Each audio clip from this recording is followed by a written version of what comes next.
اعوذ باللہ من الشیطان الرجیم بسم اللہ الرحمن الرحیم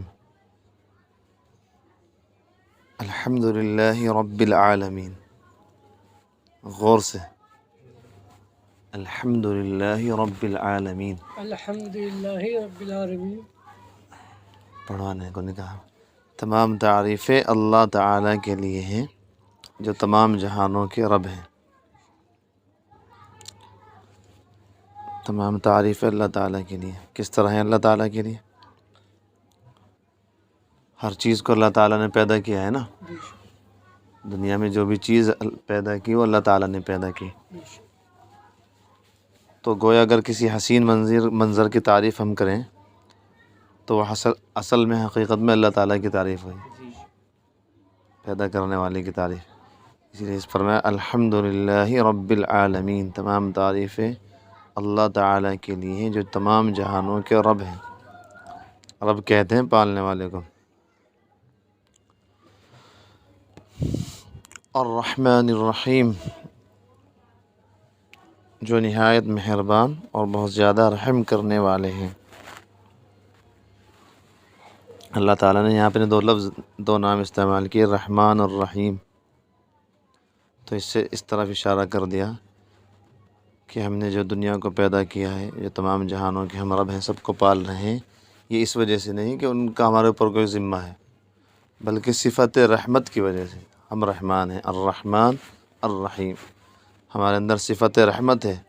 اس صفت رحمت کا تقاضا یہ ہے کہ ہم تمام جہان کو پال رہے ہیں، اس کے رب ہیں. پھر فرمایا مالکی یوم الدین. اللہ تعالیٰ یوم جزا کے یعنی جزا کے دن کے مالک ہیں، جس دن بدلہ دیا جائے گا. اللہ تعالیٰ تو آج کے دن کے بھی مالک ہیں. پھر قرآن میں اللہ تعالیٰ نے یہ کیوں کہا بدلے کے دن کے مالک ہیں؟ بس شروع سے اب تک مالک ہیں، ابد سے ازل تک، ازل سے ابد تک مالک ہیں. تو حضرات مفسرین نے لکھا کہ اصل میں دنیا میں اللہ تعالیٰ نے ہر کسی کو تھوڑی نہ کچھ ملکیت دے رکھی ہے. کوئی کسی ملک کا بادشاہ ہے، کوئی کسی شہر کا MLA ہے، کوئی کسی گھر کا مالک ہے. تو چھوٹی موٹی ملکیتیں دے رکھی. تو فرما رہے ہیں کہ ایک دن ایسا آئے گا کہ ساری ملکیتیں بھی ختم ہو جائیں گی. مالک یوم الدین، اصل مالک اس وقت اللہ تعالیٰ ہی ہوں گے.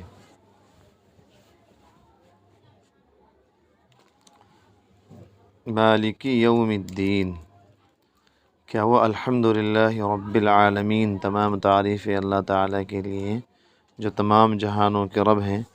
الرحمن الرحیم، جو نہایت مہربان اور بہت زیادہ رحم کرنے والے ہیں. مالک یوم الدین، جو روز جزا یعنی بدلے کے دن کے مالک ہیں.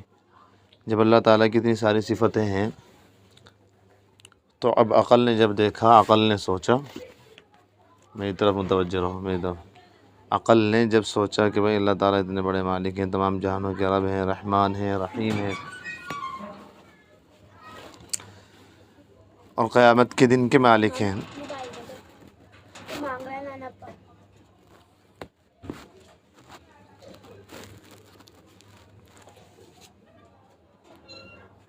جب یہ ساری صفتیں اللہ تعالیٰ میں ہیں تو اب ایک دم عقل کہنے لگی کہ پھر تو عبادت بھی اللہ کے تعالیٰ کی ہونی چاہیے. تو اس لیے ایک دم یہ جملہ آ گیا. اللہ تعالیٰ نے عقل کے اندر یعنی جو تقاضا آیا تھا اس تقاضے کو بیان کر دیا کہ ایاک نعبد، اے اللہ ہم صرف آپ ہی کی عبادت کرتے ہیں. و ایاک نستعین، کیونکہ آپ تمام جہانوں کے رب ہیں، آپ ہی سے مدد طلب کرتے ہیں. اہدنا الصراط المستقیم، ہمیں سیدھا راستہ دکھا دیجیے. سب سے بڑی نعمت یہی ہے نا، تو اس کا تذکرہ آیا سب سے پہلے، اور کچھ نہیں مانگا. اہدنا الصراط المستقیم، ہمیں سیدھا راستہ دکھا دیجیے یا سیدھے راستے پر چلا دیجیے. اب سیدھا راستہ کیا ہوگا؟ اللہ تعالیٰ نے آگے فرمایا صراط الذین انعمت علیہم، ان لوگوں کا راستہ جن پر آپ نے انعام کیا ہے. یہاں یہ بھی ہو سکتا تھا اللہ تعالیٰ فرما دیتے بھائی صراط القرآن، سیدھا راستہ قرآن کا ہے. یہ صراط الحدیث، حدیث کا سیدھا راستہ ہے. لیکن معلوم تھا کہ قرآن کو لوگ اپنے اعتبار سے سمجھیں گے، اور کوئی اپنا مطلب نکال کے کہے گا کہ ہم تو سیدھے راستے پہ چل رہے ہیں۔ اس نے فرمایا کہ ہمارے نیک بندوں کو دیکھ لو، صراط الذین انعمت علیہم، جن پر ہم نے انعام کیا، جو نیک بندے ہیں ہمارے نبی، صدیقین، شہداء، صالحین، ان کو دیکھو، اگر تم ان کے راستے پر ہو تو گویا سیدھے راستے پر ہو۔ اچھا،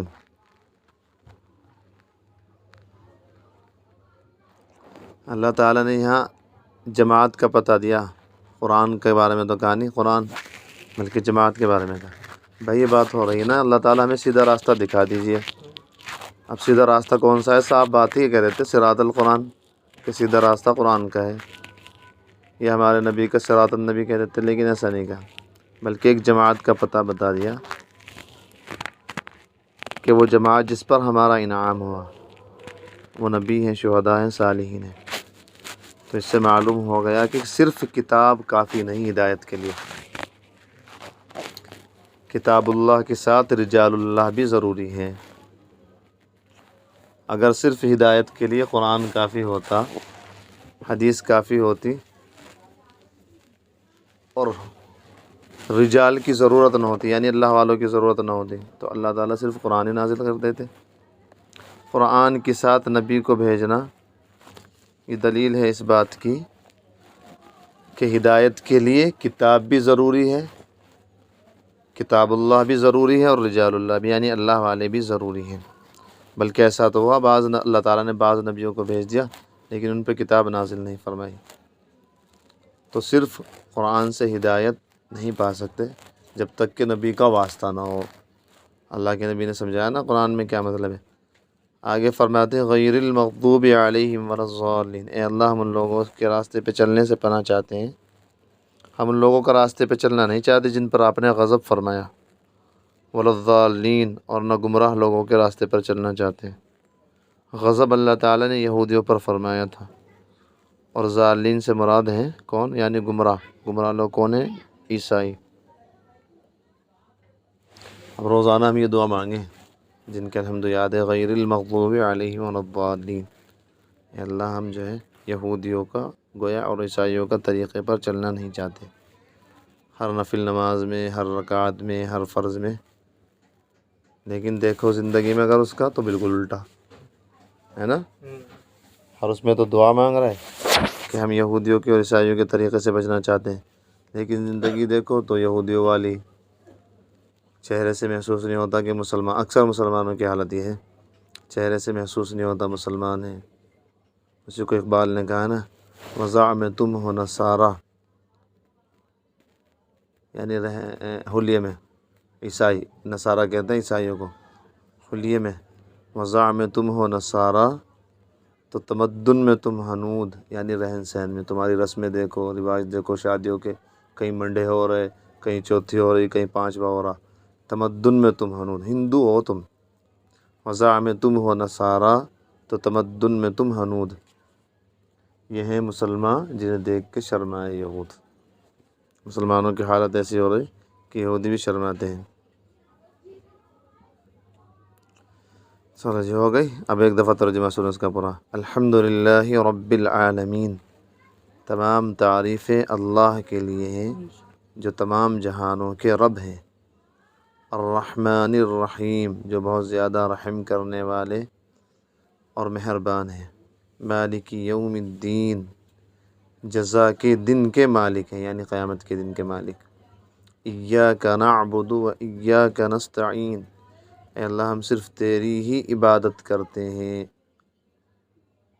اصل میں یہ تھا نعبد ایاک، نعبد پہلے تھا کہ اللہ، لیکن اس وقت ترجمہ ہوتا ہے اللہ ہم تیری عبادت کرتے ہیں۔ جب ایاک کو پہلے لے کے آئے تو اس کا مطلب ہو گیا تیری ہی، یعنی آپ کے علاوہ کوئی عبادت کے لائق نہیں۔ ایاک نعبد، ہم تیری ہی عبادت کرتے ہیں، و ایاک نستعین، اور تجھی سے مدد چاہتے ہیں۔ اللہ کے نبی نے حضرت ابن عباس سے فرمایا تھا، حضرت عبداللہ سے، حضرت عباس کے لڑکے سے، یا غلام، اے لڑکے، احفظ اللہ یحفظک، تو اللہ کی حفاظت کر، اللہ تیری حفاظت کریں گے۔ اللہ کی حفاظت کیسے ہوگی بھائی؟ کس طرح ہوگی اللہ کی حفاظت؟ یعنی اللہ تعالیٰ کے احکام پر چلو، اللہ تعالیٰ کے احکام کی حفاظت کرو، پھر اللہ تعالیٰ تمہاری حفاظت کریں گے۔ تو معلوم ہو گیا مسلمانوں کی حفاظت کب ہوگی؟ جب وہ اللہ تعالیٰ کے احکام کی حفاظت کریں گے۔ دنیا میں حفاظت کا صرف ایک ذریعہ ہے کہ اللہ کے احکام کی حفاظت کی جائے، نماز کی، روزے کی، زکوٰۃ کی، حج کی۔ پھر آگے فرمایا احفظ اللہ، تو اللہ کی حفاظت کر، یعنی ہر وقت اللہ کا خیال رکھ، تجدہ تجاہک، تو اس کو اپنے سامنے پائے گا مدد کے لیے۔ آگے فرمایا اذا سألت فاسأل اللہ، جب کچھ مانگنا ہو تو اللہ سے مانگ۔ وَإِذَا اسْتَعَنْتَ فَاسْتَعِنْ بِاللَّهِ، جب مدد چاہنی ہو تو اللہ سے مدد چاہ۔ وَعْلَمْ، اور جان لے، أَنَّ الْأُمَّةَ، پوری دنیا بھی مل جائے اگر، أَنَّ الْأُمَّةَ لَوِ اجْتَمَعَتْ عَلَىٰ أَن يَنْفَعُوكَ بِشَيْءٍ لَمْ يَنْفَعُوكَ بِشَيْءٍ إِلَّا قَدْ كَتَبَ اللَّهُ لَكَ، کہ اگر پوری دنیا بھی تجھے کسی چیز کا نفع پہنچانا چاہے، پوری دنیا مل جائے، جنات، انسان، پوری دنیا کے بادشاہ، امریکہ، برطانیہ، فرانس، جرمنی، پوری دنیا مل کر اگر تجھ کو نفع پہنچانا چاہیں تو صرف اتنا نفع پہنچا سکتے ہیں جتنا اللہ نے لکھ دیا، اس سے زیادہ نہیں پہنچے۔ اور اگر پوری دنیا مل کے تجھے نقصان پہنچانا چاہے تو صرف اتنا نقصان پہنچا سکتی ہے جتنا اللہ تعالیٰ نے مقدر میں لکھ دیا۔ لہذا ڈرنے کی ضرورت کیا ہے؟ پھر حرام کی طرف بھاگنے کی کیا ضرورت ہے بھائی؟ نفع تو اتنا ملے گا اللہ تعالیٰ نے جتنا لکھ دیا۔ پھر آگے فرمایا رفعت الاقلام، قلم اٹھا لیے گئے، تقدیریں لکھی گئیں، سب دنیا پیدا ہونے سے 50,000 سال پہلے قلم اٹھا لیا اللہ تعالیٰ نے۔ وجفت الصحف، اور اس کی روشنائی بھی سن گئی جو لکھا تھا۔ خیر فرماتے ہیں ایاک نعبد، اے اللہ ہم تیری عبادت کرتے ہیں، وایاک نستعین، اور تجھ ہی سے مدد چاہتے ہیں۔ اہدنا الصراط المستقیم، بس ہماری سب سے بڑی ضرورت یہ ہے کہ ہمیں سیدھا راستہ دکھا دیجئے۔